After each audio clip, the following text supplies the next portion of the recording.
Hey, what's up? It's John Samuel, and welcome to All Access Live. Today, we have a very special guest. We have my friend Jason Menzo, who is the CEO of the Foundation Fighting Blindness. So, welcome, Jason. Hey, John, thank you so much, man. How are you? I'm good. I'm glad to have you because there's a lot going on. You got the foundation. Y'all have the vision walk coming up, and I thought it'd be a great time just to kind of share a little bit about you to my network and also get folks involved in the vision walk and the foundation because I think y'all are doing some amazing stuff and you and I we got to meet each other last year in a serendipitous encounter after an event and realized that we were pretty much neighbors. So That's right. so that's why I'm really excited to kind of learn more about you and your journey with the foundation. So could you share a little bit about the foundation and then kind of we'll talk about how you got into it? Is that cool? That sounds great. Yeah, thanks, John. Yeah, it was a serendipitous moment, actually. So, for those who are here participating in the live stream or watching afterwards, the scene was that John was leaving a restaurant, walking across the street, and I basically tackled him and said, "Wait a minute, I need to talk to you." I am the CEO of the Foundation Fighting Blindness. I live here in just outside of Raleigh, North Carolina, around the corner, literally from John. And that night was so funny because John, in his presentation, he was giving this terrific talk about his background and his story, and shared that he grew up in Cary, North Carolina, and we were, as a family, moving to Cary, North Carolina. And in the course of 10 or 15 seconds of chatting with one another, we realized that the house that we're moving to is like a block and a half or something ridiculous like that from where John grew up and where he lives now. So it was a great opportunity to meet you. And for those who don't know, the Foundation Fighting Blindness is the really the global leader in driving the research to bring forth preventions, treatments, and cures for a host of blinding retinal conditions, including rare conditions like retinitis pigmentosa or Usher syndrome or Stargardt disease, but also more common conditions like age-related macular degeneration. And as an organization, we're a very simple machine. Really, if you take all the complexities of everything we do and boil it down, we're out in the communities all over the country. I happen to be here in Raleigh, but we've got a footprint really all over the entire country and really all over the world. And we're engaging with the community out in the market. We're raising money. We're providing education. And then essentially every dollar that we raise, 80 cents on that dollar goes right back into funding research at the best academic institutions and laboratories all over the world, all the way through from discovering new potential treatments all the way through to clinical trials and bringing forth treatments through the FDA and EMA in Europe. And so it's a complex machine, but really when you boil it down, it's a pretty simple machine. We're out raising money and then we're giving the money away to try to drive research. No, you're right. I mean, it's simple but complex and back to simple, but it's a much needed, you know, it's a much needed thing that we need, right? We need the foundation. We need to be raising funds to help, fund the research that's going on because, y'all have been doing some amazing stuff. And, you've even gone from, you've launched a venture capital arm as well, right? With Opus. That's right. Yeah. So, the way I view our role in the whole ecosystem is that any facet along the continuum from, again, sort of like the early stage research that happens in labs all the way through to funding potential treatments that are in the clinic. Any facet along that entire continuum, which can be pretty complicated. There's literally hundreds and hundreds of different specific initiatives along that continuum we're involved in. And, one really important aspect of all of it is what happens when a treatment that is approaching the clinic gets moved from, UNC or Duke, or University of Michigan, and instead now becomes an asset within, ABC Pharma. Yeah. And, so how does a foundation like Foundation Fighting Blindness play a role when it's really industry that's taking the baton? And so we created a venture fund. It's called the RD Fund, stands for Retinal Degeneration Fund.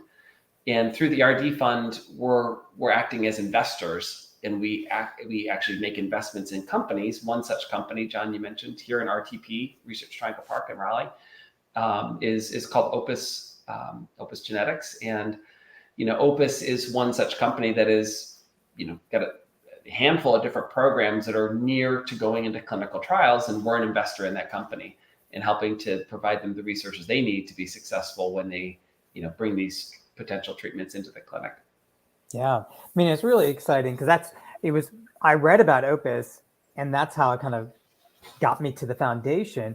And it was really cool to see how the money that people are giving to the foundation, how it's being used to really make some groundbreaking, uh, efforts, right? It's amazing. So how did you get involved with this? What is your kind of tie into, blindness and fighting it? Yep. It's kind of funny, I learned not that long ago, a couple of years ago, I guess, when coming to the foundation, that the non-for-profit sector of our, of sort of the marketplace is in and of itself its own industry. So there are many people that are non-for-profit professionals, and this is what they do for a living, whether it be working on an organization that's focused on Alzheimer's, or an organization that's focused on cancer, or autism, or blindness and low vision, or what have you. That's not my professional path. However, I didn't grow up in the non-for-profit professional environment. I grew up in biotech and in pharma, and I'm originally from Detroit. And my wife is the first to remind me and others that we've moved a dozen times for different career opportunities that have taken us all over the country. And really, the opportunity to come to the Foundation Fighting Blindness happened about 5 years ago. At that time, I was, and I don't know if I've ever told you the story, John. We probably talked about it, but at that time, I was leading a business unit for a multinational company based out of Mumbai. So I was going back and forth to India and going back and forth to Princeton, New Jersey, living in Raleigh, traveling pretty much every week. And the business had grown and was really at a point of being pretty successful at that stage. And I was looking to do something that was maybe a different calling. Yeah. And right around that time, one of my really good friends, Ben Yerxa, had left industry to come over to the Foundation Fighting Blindness with a lot of really great ideas, including the venture fund concept that we were talking about a minute ago. Yeah. And he came over and became the CEO. And then he gave me a call and said, would you ever be interested in doing something different with your life? And not knowing that I was at that exact moment looking to do something different with my life. And a couple months later, I joined as the chief operating officer. And then here we are 5 years later, I'm the CEO. Ben has since gone on to become the CEO of that company we were just talking about, Opus. And so it's all good. It's just it's funny how life takes you down a path sometimes, and you may think you're in control, but you realize, no, that you're just, you look back and say, gosh, I'm exactly where I should be. I never would have expected or planned to be here, but I wouldn't want to be anywhere else. I love what we do. Yeah, I think that's part of life, right? It takes us in multiple different ways, and we end up in roles that sometimes we never thought about, right? When you start up your career, you probably never thought you'd be working for a nonprofit, working on blindness. But I mean, I didn't think so myself, right? I didn't think I'd be ever working for a nonprofit and about people who are blind, but we're here, and at least I know from my own perspective. I mean, I get just pumped up every day that I can make an impact, and with you're doing the same thing. So how does it mean? How is that? Like, what is it your everyday like? I mean, do you feel that every day? Do you just get excited, or what is it about that your role as the head of the foundation? It's you do have to take a step back, and you have to remind yourself. At least for me, I have to remind myself sometimes, because it's very easy to get bogged down in the daily challenges. So every organization, every job has challenges. Our organization, our field, my job is no different. And, I wake up oftentimes with the 3 or 4 things that are causing me to, lose sleep or feel anxious because they're big problems that we're trying to solve. Yeah. And, then I do have to take a step back and say, but gosh, the bigger picture is something that's really important and transformational. And listen, you're a prime example. I know dozens and dozens, hundreds of people that I am personally friends with that are living incredible, fantastic, the best life imaginable, and they happen to be blind. Yeah. And so there's no mistaking that. But the world the world that we're trying to impact is that there's an opportunity in the future where an individual that is affected with a particular condition has the opportunity to get a treatment if they Yeah. choose. And that's the world that I'm trying to impact and bring forth these potential treatments for, again, the host of blinding retinal diseases. And that's something that's really important. And it's something that ultimately could be life-changing or transformational, not only for future generations, but even for the individuals that are here today. Because the momentum in this field is so fast that in the next 5 to 10 years, there could be dozens of new treatments. And that's, when I wake up to a nasty email from someone and it makes me think, oh, I got to deal with this one thing. It's like, well, wait, what are we doing is important. Like, just kind of take a step back sometimes and think about the forest for the trees.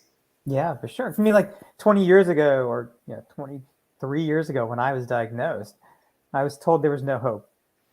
And then 10 years ago, I remember meeting Dr. Jean Bennett and Dr. Mark McGuire up at CHOP and at Children's Hospital of Philadelphia.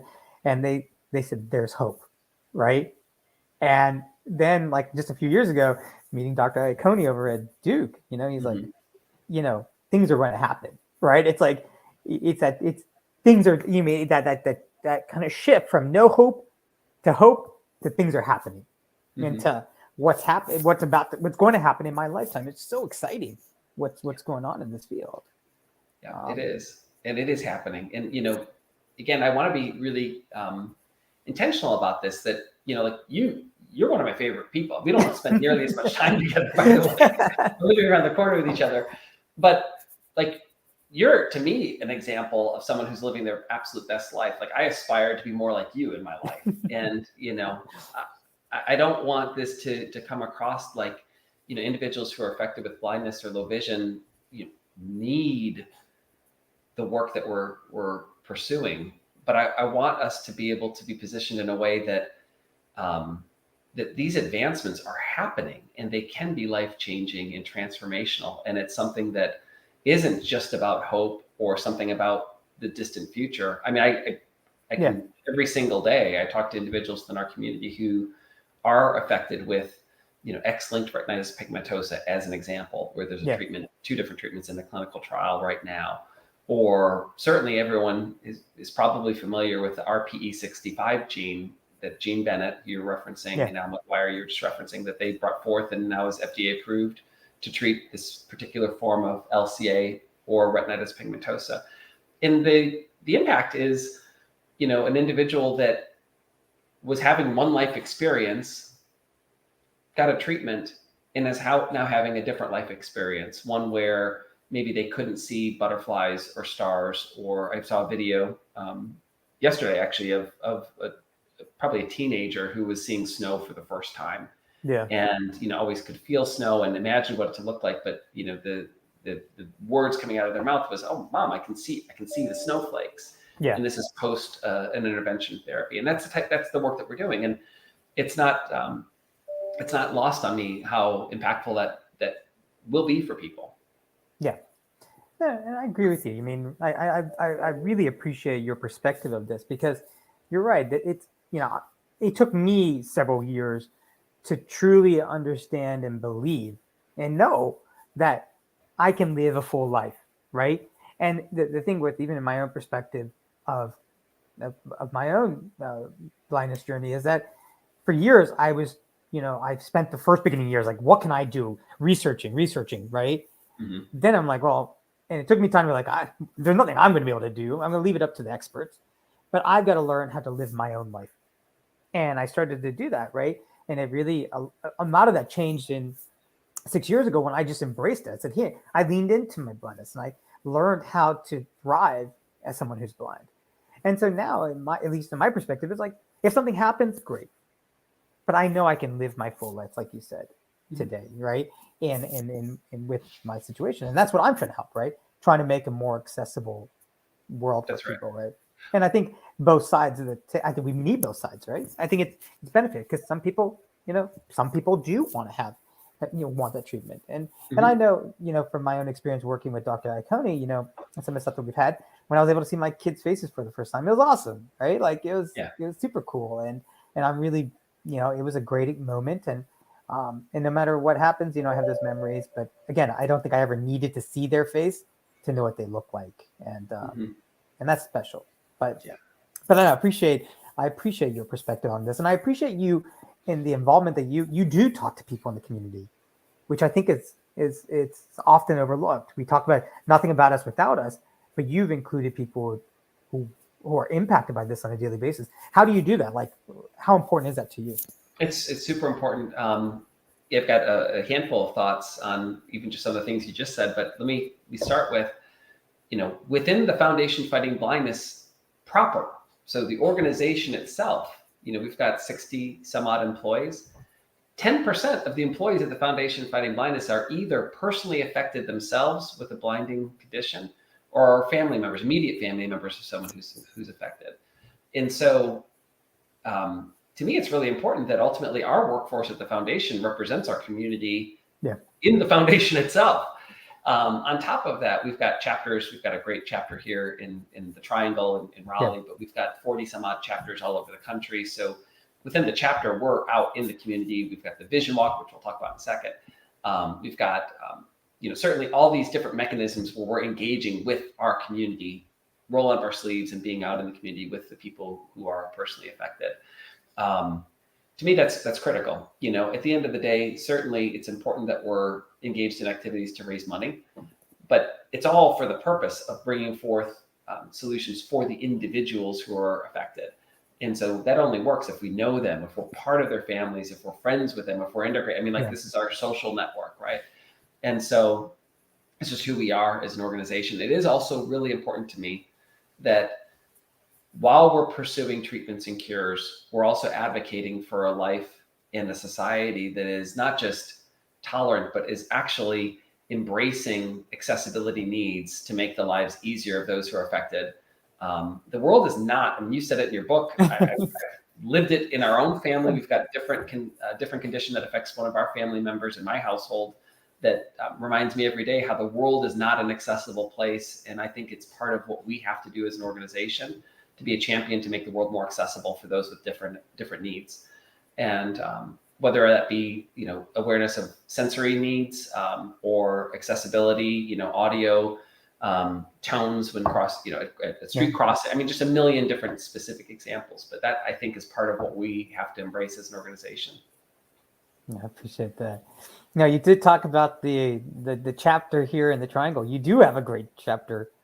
It's pretty amazing that we have you here in the Triangle, and then last year we had Alyssa Steele on the show and talking about the Vision Walk. But what can people expect from the Vision Walk? It's coming up in a couple of weeks on, was it I think April 29th? April 29th. Yeah. It is. I've got my I had to kind of go back through my notes. It's like, okay, when is it? April 29th. I'll be there. My family will be there. We expect a couple hundred people out. It's at Pullen Park. And it's really cool. It's a great way for people to network and meet one another and just, again, community building.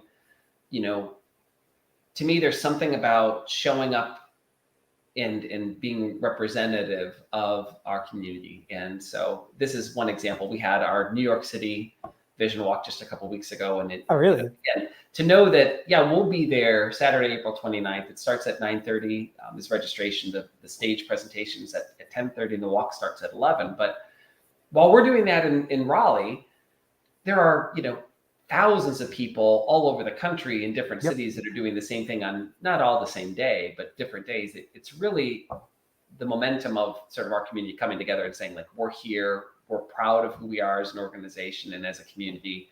We're doing something that is active participation to make a difference for the lives of those that are in our community. You're meeting other people from the community.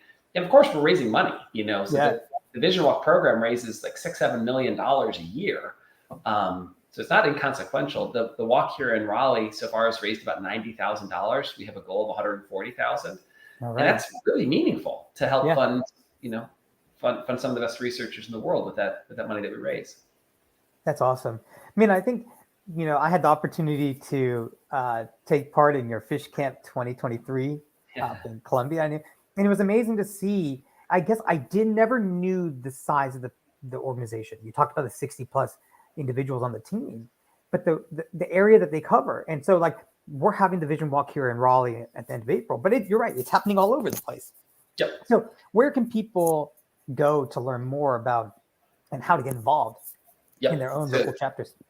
Yeah, and I mean, so not only all over the place throughout the country, but really all over the world. I was in London 3 weeks ago. We were having conversations about what would be the next steps to build our community in first in London and then throughout Europe. Currently, we're funding research all over the world. So on the money going outside, we're putting money wherever. If there was a great research taking place on the moon, we'd be putting money to the moon, right? Yeah. But from an engagement standpoint, we've got, again, vision walks all over the country and chapters all over the country and activities really globally. I mean, I think it's safe to say we do a lot of web activities and education globally, and all the information about what's happening and where it's happening and what is upcoming is at our website, fightingblindness.org. And there you can certainly make a one click away if you want to make a donation, or there is a really easy way to navigate to what activities are happening locally or nationally. And I will say that the website was designed from scratch just a couple of years ago with best-in-class accessibility design built into the website. And so it's screen reader friendly. It's easy to tab through. The architecture is laid out in a way that you don't have to listen to a bunch of garbage to get to the information you want. And those who are low vision, right within the website, you can either increase font size, increase contrast. You can actually, there's a built-in screen reader right into the website too. So we try to make it as accessibility first design as possible. I love it. I love it. We actually, the Abler team, we're partnering with 321 Coffee this year to have our own team called 321 Abler Walks. So we're really excited. We're taking part. We're going to be out there. We've got canine companions coming out to join us, and we're gonna bring a lot of folks out there and really get that community engagement, because I think it's such an important thing. And I guess when I was first diagnosed with RP, I wish I had known about the foundation, because I would have realized I wasn't alone. And to have this community, it's really special. And I'm just so thankful that you're leading the charge and that you've become my friend. And I'm so thankful for that, Jason. I'm thankful for that too. And I apologize if I scared you that night walking across the street. I wanted to tackle you and be like, hey, I need to talk to you. Oh, I'm glad you did, because you got me in a bourbon exchange, which is so cool. That's right. Right? So, I mean, totally worth it. I'll get tackled for a bottle of bourbon. So thank you for that. But really excited about all the stuff that y'all are working on.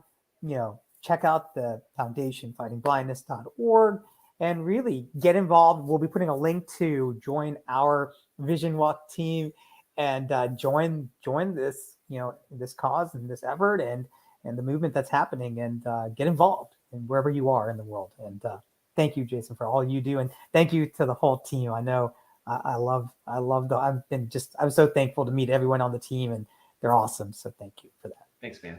And thanks for giving us this opportunity to chat and say hi to everyone. The LinkedIn verse. No, thank you for helping us expand this. And Annie, thank you for all you do on the back end. And so thank you all, and get involved, and we will talk to you in a couple of weeks. All right, Thank thanks, you. man. All right. Bye. Bye.